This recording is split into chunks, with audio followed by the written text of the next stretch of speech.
Hi guys, this video today is going to be talking about things on springs. So we are continuing our simple harmonic motion unit, and before we were talking about pendulums, and now we're talking about springs. These springs can be horizontal or they can be vertical. They're going to both follow the same rules that would guide simple harmonic motion. Again, like the other day, we did the pendulums, and the front page was mostly review. The same thing here. The first page here is going to be mostly review, but it is a good review because it goes back and covers some concepts that we haven't talked about in a while, and so those will be good for us to go back and read over, to remember. So first of all, if you haven't read through this, take a minute to read through this. One thing is that we are going back to Hooke's law, which I don't know if you remember Hooke's law. It basically determined the force that a spring has, and it depends on how loose or how tight that spring is. So you've played with enough springs that you know some springs are really kind of hard to pull apart or hard to push together. I can think of, for instance, if you've ever seen a mattress spring. A mattress spring is really hard to push down, whereas a slinky, that's really easy to pull apart. So how difficult or how hard it is to pull apart or to push together, that is what's talked about in Hooke's law. And that K is the constant that describes how difficult or easy it is to compress or stretch the spring. Also, when we talked about springs before, we were in the energy unit, and so we had this with spring energy. We use the notation of U sub S, meaning spring energy. That's the notation that's used on your AP sheet. So U sub S is 1/2 kx squared. So let's just go ahead and start looking at some of these examples. If the spring is just sitting there, that is called equilibrium. It's not being stretched, it's not being pushed, it's just sitting there. If you're going to draw a free body diagram for that box, let's just say we draw it right here, what are the forces acting upon that box? Well, we have the force of gravity, of course. Any other forces? No. Well, I guess you could say we have the normal force, right? We need to include that as well. Otherwise, it'd be falling through the board there. So yes, it has the force of gravity and it has the normal force. Does it have any horizontal forces? No, it does not, because that spring, like this box, is just sitting there. The spring is not pushing it, and it's not pushing the spring. It is at equilibrium. All right, what if it is stretched out, and then it says at maximum positive displacement? Well, we will still have the force of gravity, and we will still have the normal force, and those should be equal. If we were going to draw this on the AP test, those lengths should be equal to each other because that's going to show that they are in equilibrium. Now, the other thing is if it's stretched out at maximum positive displacement, then there is a force called a restoring force that wants to pull it back the other way. And so there will be a force in that direction. We could call that the spring force, okay?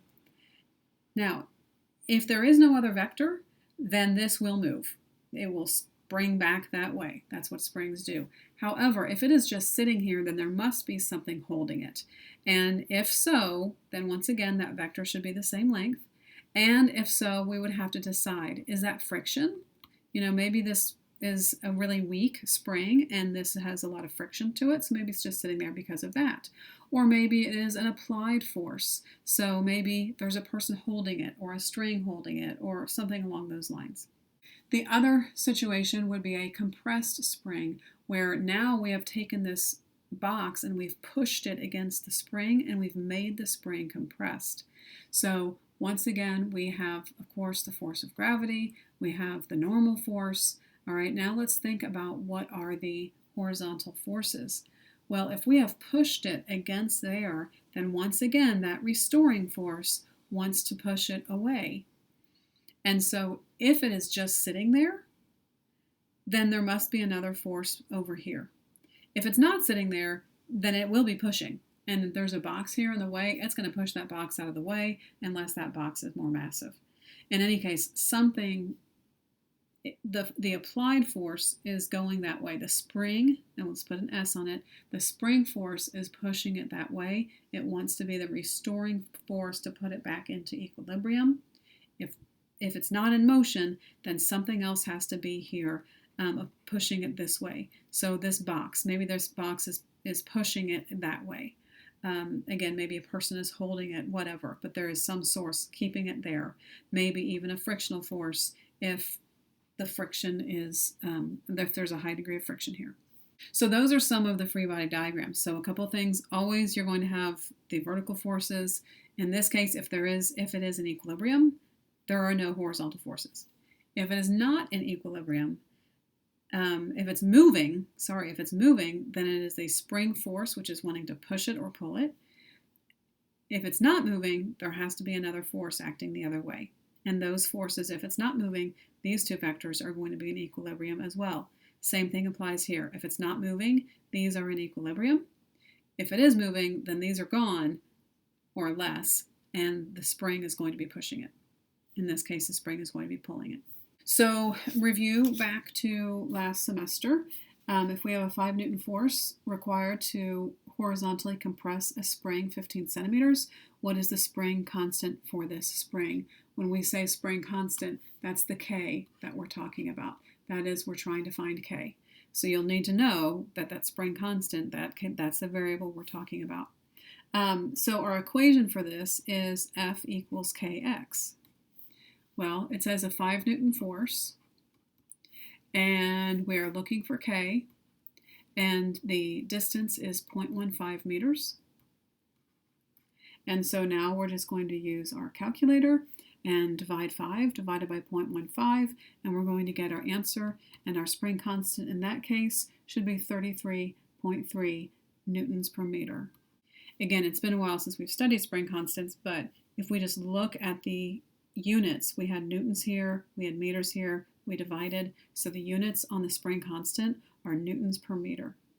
Okay, how much energy is stored in the spring? So this is where that potential energy equation comes in. So it's going to be 1/2 kx squared. So let's take a look. Energy is what we're looking for.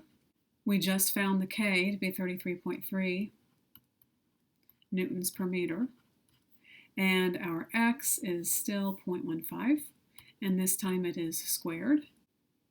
And so we will put all this into our calculator and see what we get. And this is 0.375 Newton meters. Let's just take a look at the units again. This meter gets squared, so one of those canceled out with that one, and it left another one still, this time in the numerator, so there's where we get our Newton meters. A Newton meter is equivalent to a joule. The spring potential energy here is 0.375 joules. Do you remember this is an old equation that we had that work is force times distance, and we also called work is actually the change in energy. And if we look at this, force is newtons, distance is meters, so energy is Newton meters. We call it joules. Again, just some review of concepts from last semester. It's good for us to review this stuff. All right, question 4. If a 2 kilogram mass is attached to this stretched spring and released from rest, what would be the mass's maximum velocity? Okay, once again, this is going to go back to our LOL charts. We are going to have kinetic energy, and we're going to have potential energy. This time it's potential spring energy. At one point, it's not moving at all, so it does not have kinetic energy, but it does have a lot of spring potential. And then it starts moving, and it gets to its equilibrium point, and that's the fastest place is going to be the equilibrium point. I think I just gave away the answer to the next problem. The kinetic energy is going to be at its highest, and there will be no spring potential energy. So in other words, the equation that we're going to look at is that the kinetic energy gets turned into spring potential energy, and that's going to help us with the velocity. Because we know that kinetic energy, I'm going to come over here, is 1/2 mv squared, and potential spring energy is 1/2 kx squared. Now, sometimes we can cancel the mass. In this case, we cannot. In this case, with springs, mass actually does play a role, so we cannot cancel the masses there. We could cancel the 1/2, get rid of that. That might help us a little bit at least. We are looking for velocity, so I'm going to divide by m, and that's going to give me a v squared. So now I will take the square root of all of that, and that will give me the velocity. Sometimes we've been talking about, handy ones to memorize. Honestly, I don't think this one comes up frequently enough that you would need to memorize it. I think just deriving it this way is fine. But now we are ready to start plugging in some numbers. So our velocity, and we're just going to plug in everything we know. Okay, I'm getting the velocity is 0.612. We do need to think about units. Velocity, as long as we've done everything in the standard units, which we have, velocity is meters per second. Okay, another way we could have done that, because I went back and looked at what I did before. What I did before might have been a little bit of a shortcut if you wanted to do it that way, and that is, the spring potential here. So coming back to this part, the spring potential is 0.375. And then kinetic energy is 1/2 mv squared. You could have done it that way also, and that would have given you the same answer. Either way was fine. All right, number 4 is going to ask us at which point in the oscillation will the maximum velocity occur. So let's talk about springs. We've talked about it with pendulums a little bit. If we have a spring, and let's say that this spring is getting stretched out. Okay, so the spring is getting stretched out like this. And then what it's going to do, it's going to compress and then come back and then compress and then come back and so forth. And it's going to have the simple harmonic motion. Where is it going the fastest? Well, let's think about it. When it comes out here, it's stopped. And then it compresses all the way in, and it's stopped. So the fastest point is going to be in the middle. The middle is the equilibrium point. We will go and look at some of those GIFs and videos that I've been talking about, and you can see where this happens or how this happens. But it is very similar and very analogous to the pendulum, where, here's your pendulum going back and forth, back and forth. It's stopped here, it goes up here, it stops here, it comes back here, it stops here, etc., etc. And so at that equilibrium point is when it's the fastest. And it's the same thing for the spring. It gets compressed, it's stopped, it goes this way, and then it slows down, and it stops, and it goes this way, and it slows down, and it stops, and so forth. So the equilibrium point is where it is going the fastest. At what will be the mass's minimum velocity, and at which points in the oscillation will this occur? Well, we just talked about that. The minimum will be at the edges, or at the ends, at the maximum displacement, we could call that. And at that point, the velocity will be 0. Because it's going to go all the way, stop, turn around, go all the way, stop, turn around, and so forth. So its minimum velocity is going to be 0. Okay, the maximum amount of force. The maximum force is going to occur where the maximum acceleration is. That means where it is slowing down the most or where it is speeding up the most, and that is also at the ends.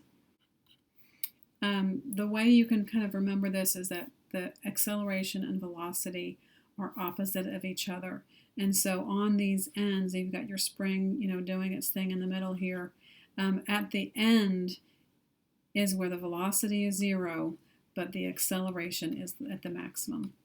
And in the middle is your equilibrium point. And at the middle, your velocity is the max, and your acceleration is 0. And that's just for that brief second there at that equilibrium point. Okay, we are going to stop there for today for this video. The next video will cover the back page.